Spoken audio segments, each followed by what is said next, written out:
Hey, good morning to those of you out there on the West Coast. Good afternoon to those of you here on the East Coast with me. I'm excited to talk about accelerating into agencies today. So we're going to get started in just a second. I want to turn off the captions. I'm rolling up my sleeves. I'm getting ready here. And I got, for those of you here early, I got a headache. So if I'm a little teeny off today, you cut me a little slack. I don't know if it's like the weather, spring's coming along or something. It's kind of crazy. Okay, so let me make sure I'm good to go here. Thank you for engaging in the chat. I see some of you doing that. Okay, so I want to start off with a tip of the day. And my tip of the day is to register in the NASA supplier or vendor database. Since I started doing this beginning of the week, so Monday and Tuesday, we had almost 100 companies register in NASA's vendor database. This is almost a 10% increase, the suppliers that are in there. And this is a big deal because that means of the 300,000 small businesses out there, your competitors, not many are registered in that supplier portal. So I'm really trying to drive people in there. NASA has expressed a huge interest in trying to increase their supplier base and reach more companies like yours. So if you haven't done it, go. I thought I put the link into the chat somewhere in here, but I don't see it for some reason. So and I'm not able to do it while I'm live. So if somebody's able to grab that post I did the other day on LinkedIn on Monday that has the video, put that in the chat for me, would you? And if you haven't seen it already, it's a quick video that shows you how to register in 5 minutes and not get lost on rabbit holes. But that's my tip of the day for those of you showing up early and on time. I really appreciate that you do that. Okay, so let's go ahead and get started in the formal part of the training today. And today's training is about accelerating or business development acceleration into federal agencies. I often hear, really every single day, I hear about people who are stuck at one level or another of just trying to get started, right? Some people are stuck trying to get started on a business. Where do I go? But for many of us, we're stuck on how do we get that contract? How do we get those relationships? How do we get started in agencies, et cetera? And I have developed a process that I teach. It's a 7-step process for federal revenue success. And so I've developed this process that I just teach people all the time that is really streamlined down into being most effective for small businesses. But the idea of getting into an agency and accelerating your business development effort, it's just about having a process that you can follow. And that's what I want to try to teach today. One thing I will say is I teach sales primarily. That's what I like teaching. And because if I can help you make revenue, somebody else will take care of the rest of your business, right? And the idea of business development or sales is that it's made up of 3 components the way I describe it: business development, capture, and proposal writing. And the idea is all 3 of them equal a sale. You have to do all of this. And so business development is getting to know an agency really well, better than themselves sometimes, building relationships and finding opportunities. That's business development. When you find an opportunity and it's a good one, it goes into your pipeline. Now you're doing capture on one opportunity. You might do capture in parallel on multiple opportunities, but capture is about an opportunity where business development is about a customer, right? It's developing those relationships, finding opportunities, et cetera. And so you have business development, you have capture, and then you have proposal writing or proposal management, whatever you want to call it. But the proposal side of this sales life cycle is where it all kind of comes together. All of your understanding in business development about the customer, your understanding and capture about the requirement in this project come together with the writers in your company, whether that's you or you got a team. It comes together in a message that's clear, compelling, and convincing to the customer, and that's the proposal. When you put all 3 of them together, you've got a good chance at winning. You're writing what I like to call winning proposals. And so today, I'm going to be focusing on the earliest stages of the sales life cycle, business development, because that's where I find people struggle a lot. How do I get in the door? So that's what we're going to be talking about. Let me just get my slides advancing, and I think I'm good to go.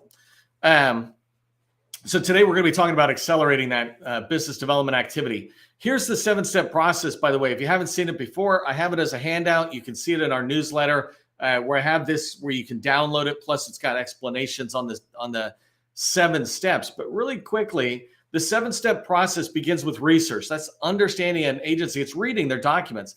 Literally this morning, I put out something for NASA that had their challenges and performance or goals that they're dealing with. And this is a way to deeply understand what's going on. So if you're in the IT business, for example, one of their challenges is just how behind the curve NASA is on IT within their organization. And I hadn't even known this until I put this out today to share it with you, is that they're really trying to centralize IT in NASA. But the problem is NASA inherently is a decentralized organization. So they're struggling a lot with that. Well, if you're an IT company, you really want to read that. And that's research, right? It's really digging in and finding things like that that enable you to begin to really understand your customer. The second part of the 7-step process is targeting. And we'll talk about targeting, and third step is outreach today. But these 3 first steps are what I call the path to relationships. And when you get to relationships, that's where you learn about opportunities. Of course, you can go into SAM and other tools like that, but really the best place to learn about opportunities that you can serve and write a response to are from the relationships you have with teammates or government customers. And when you have relationships, you'll hear about opportunities. When you have good opportunities in your pipeline, you can write winning proposals, and those lead to sales, right? If you do things correctly, you're on this wheel of success. And that's the second half of the 7-step process, right? And once you're on the wheel, what I say is you don't get off. And so what I'm trying to teach you today is how do you get on the wheel? I want to give you some insight into that. I'm going to cover down on today's training in 3 bullets, if you will. First, I want to talk about being findable and attractive. This is also what we call visibility. The second thing I'm going to talk about is targeting lists. And this ability, as you can see from the 7-step process, is finding the right people to call. And then I'm going to wrap up with some tips on how to start relationships, how to begin to look at outreach. One of the things to keep in mind is today's a kind of a higher level look at this process.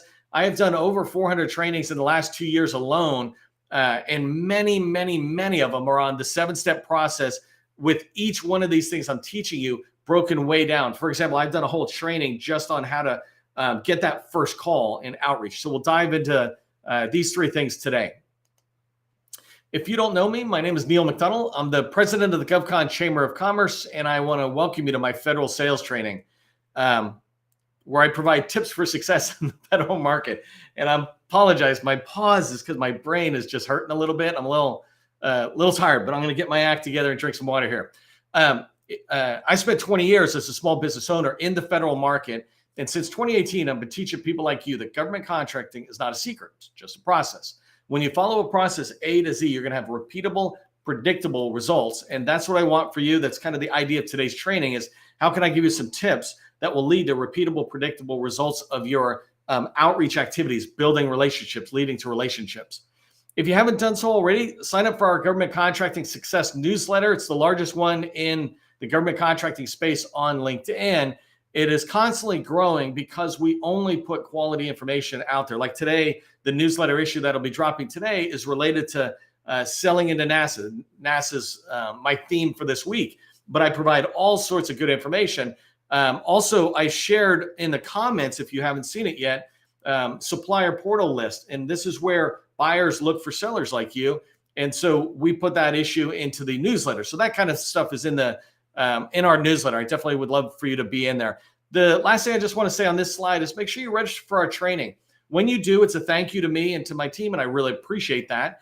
And then the second thing is when you do, LinkedIn does a lot of automated things. It notifies you the training's coming up. It notifies others that, hey, there's a lot of people coming into training.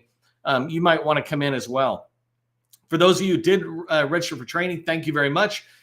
Anybody who's thinking about coming to tomorrow and Friday's training, go ahead and click on that and register. Okay, so let's talk about being findable and attractive, this idea of not being invisible to your buyer.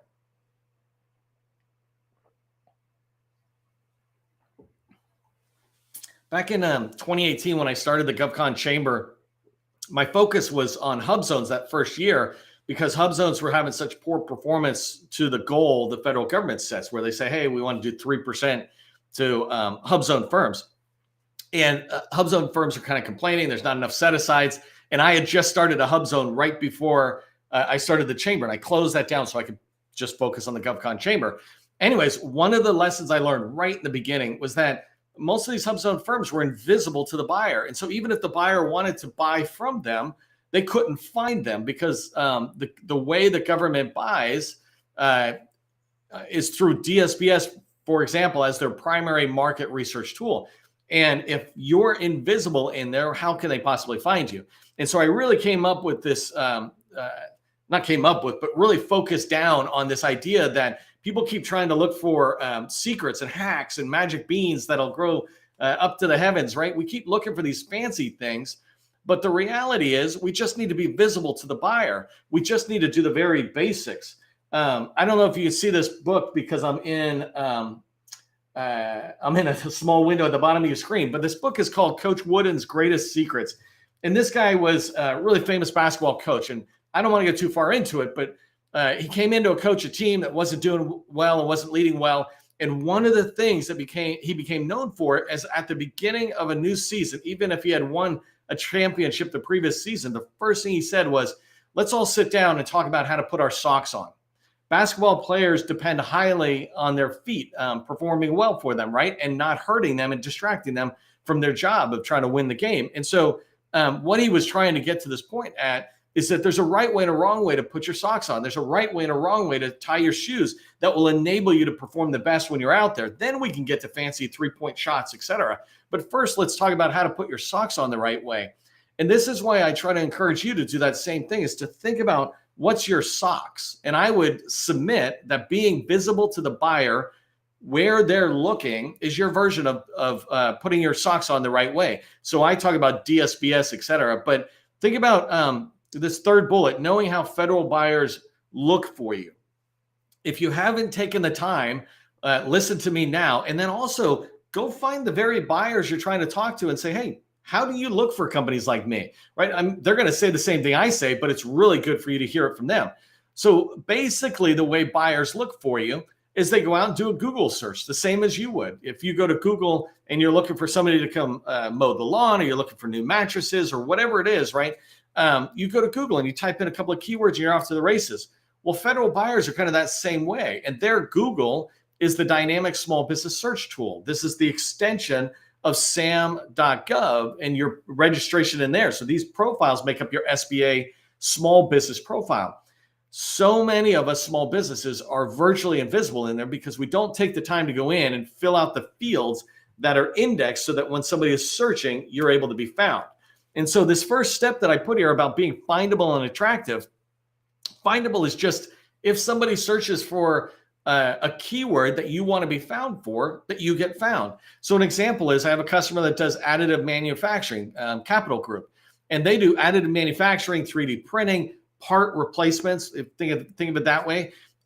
If you go in now to DSBS and search for additive manufacturing, it comes up with I think 50 companies out of 300,000. But if you search for additive manufacturing and woman-owned small business, let's say the buyer is trying to narrow the field down, she comes up out of 1 out of 4. It's like 1 out of 2 or 1 out of 4 companies. It's huge, right?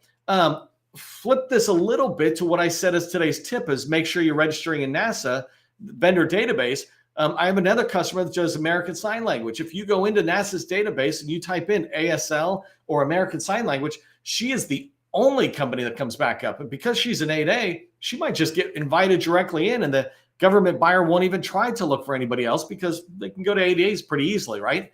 And so you want to be findable where the buyers are looking for you. But that begins with you knowing, how do you want to be found? What are your keywords? And so it's really important that you define your keywords. Just hit a whiteboard and write down, the top 5 keywords I want to be found for. Painting, elevators, cybersecurity, whatever it is. Know what your 5 keywords are and put them into DSBS in particular, and then get used to using them everywhere. The second thing, sticking with the dynamic small business search, is being attractive. And so the idea of being attractive is that you want to match the search intent. And the idea behind this, let's use cybersecurity. If somebody searches for, a federal buyer searches for cybersecurity, I'm looking for cybersecurity small businesses, and you come up in the results and they look at your narrative. We call it a capabilities narrative. It's the first paragraph that tells your story. It's like a written elevator hook, if you will.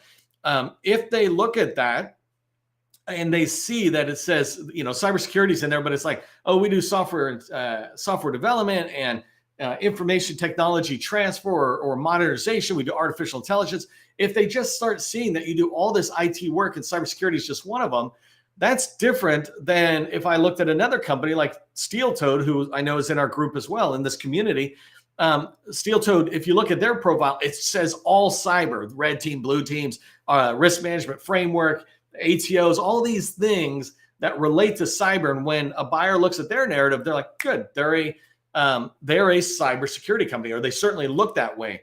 And what happens at this point is when they're making the determination of whether you're attractive or not, I call it shortlisting, right? They swipe to the left or they swipe to the right. And they're basically trying to get rid of everybody they don't think is a fit, or, it's not an obvious fit. And they try to keep the ones that are. And as soon as they got a good pile, and a pile of 10 or 20 is more than enough for them to do research, then they've got their pile of attractive small businesses to reach out to. And so you want to make sure your company is findable and attractive. It begins in DSBS. And I've got a whole training course out there for free on YouTube that you can find that talks about how do you build your profile in that way. And I've done a ton of training that you'll find here on LinkedIn as well. So go make sure your company is findable and attractive, because getting in to an agency, part of it is making sure that when they check you out, that they're going to be able to see that your company matches what their needs are. Okay, so so the next thing I just want to quickly mention, and I'll track my time here, is sticking with findable and attractive for 1 second in the idea of visibility. You need to make sure your company's visible. I just really wanted to make sure you understood that there are 6 key marketing assets, and every marketing asset has a purpose. And when you understand the purpose, you understand how the buyer is going to look at it, how you should be trying to use it, and you can understand how to use it on a regular basis. And so the 6 marketing assets, and there are 2 LinkedIn ones. That's why you only see 5 bullets. But the first one is DSBS. And so that's the dynamic small business search that I said gets you found.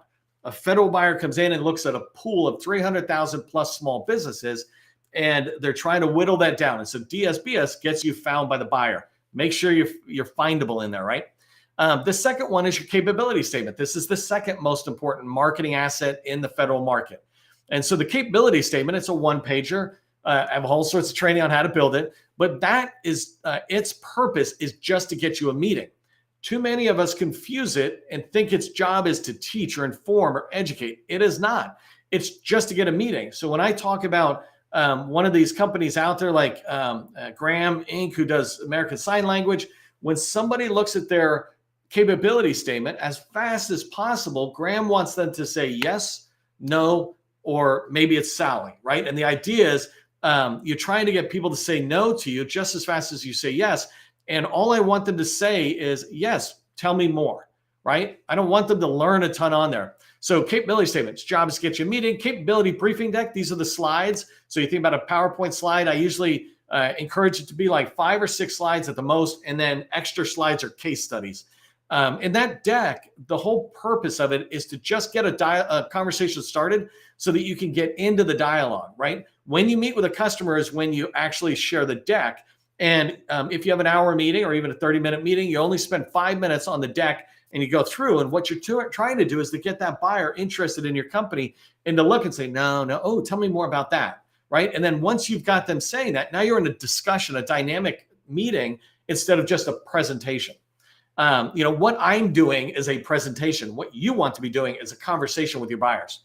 The third one or the fourth one is LinkedIn, and this validates who you are. There's a LinkedIn company page. It kind of does the same thing, but it's when somebody can come in and go, oh, I see who you are. Oh, I see that we have 10 or 100 or even 1,000 connections in common. I see the stuff you post. I see the stuff you engage. I begin to understand more about who you and your company are, and now maybe I'll meet with you. And then the website, its purpose is to just inform and educate, right? If somebody goes in there, you can kind of let them go down a rabbit hole of learning about your subject matter expertise area so that you can teach them about data analytics or whatever. They can read your blogs and white papers. So that's the marketing assets.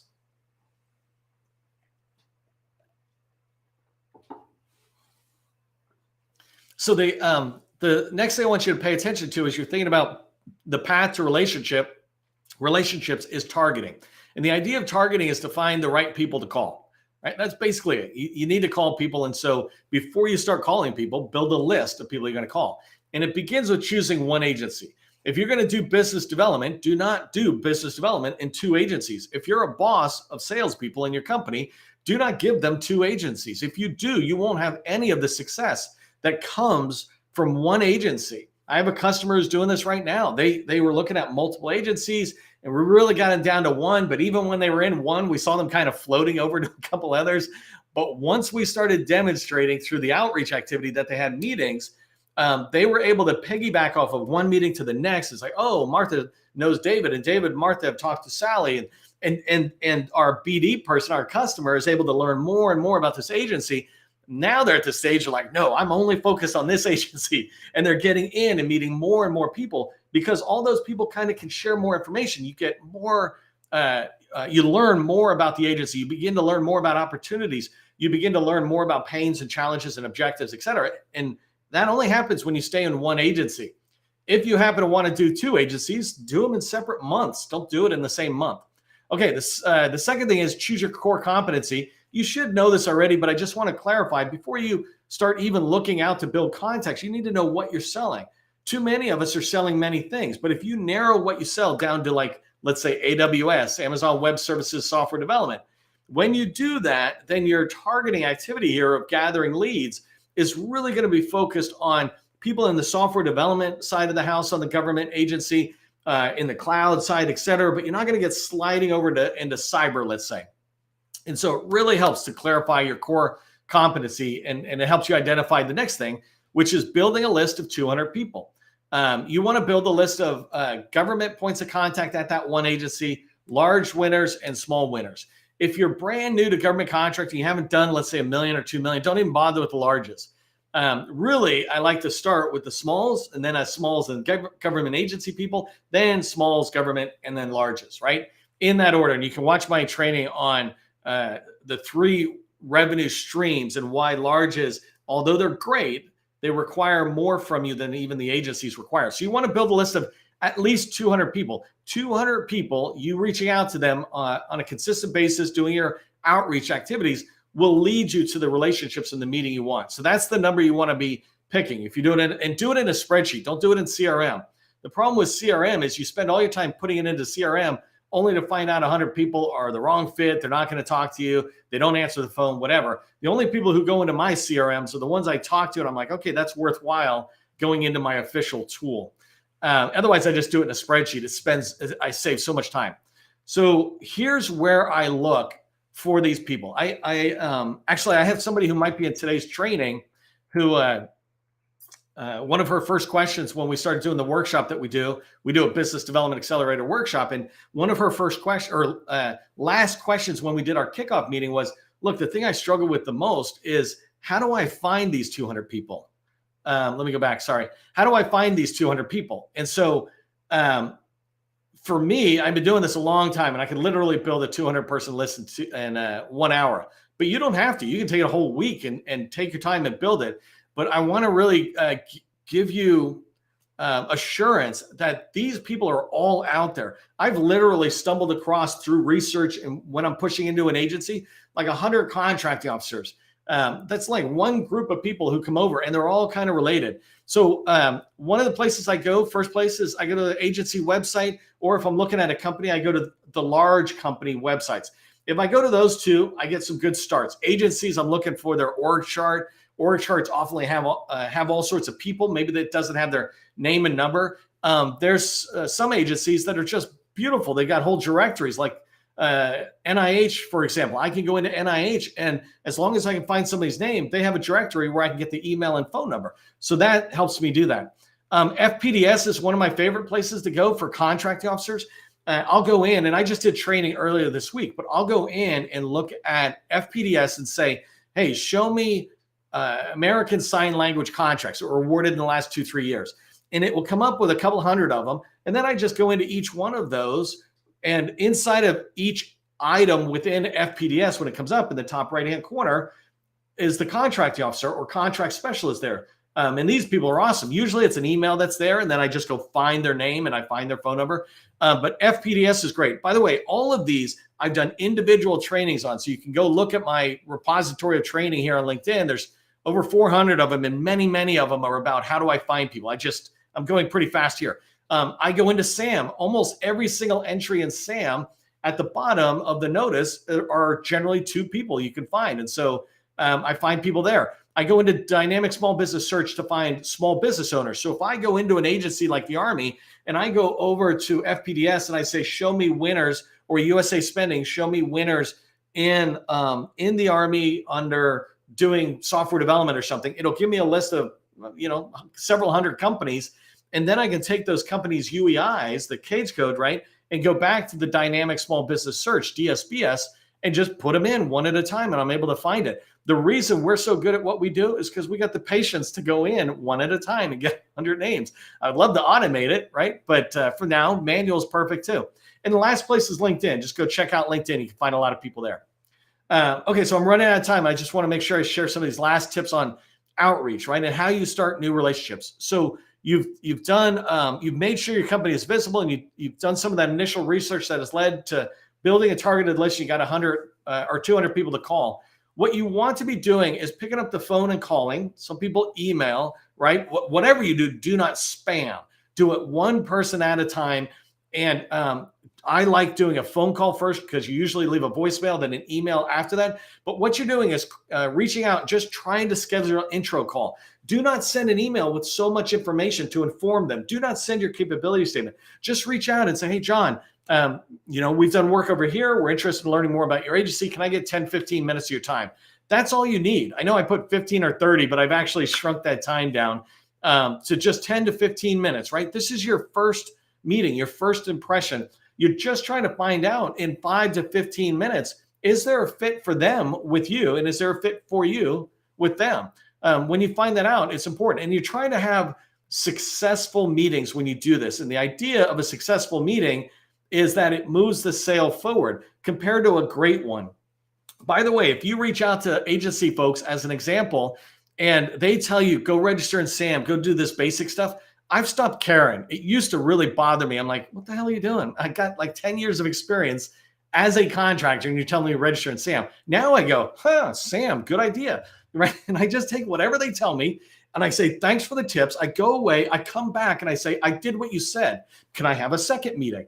And this is a way to build relationships. We get so frustrated with these people we might call, but remember, they're getting thousands of businesses calling them to sell to their agency.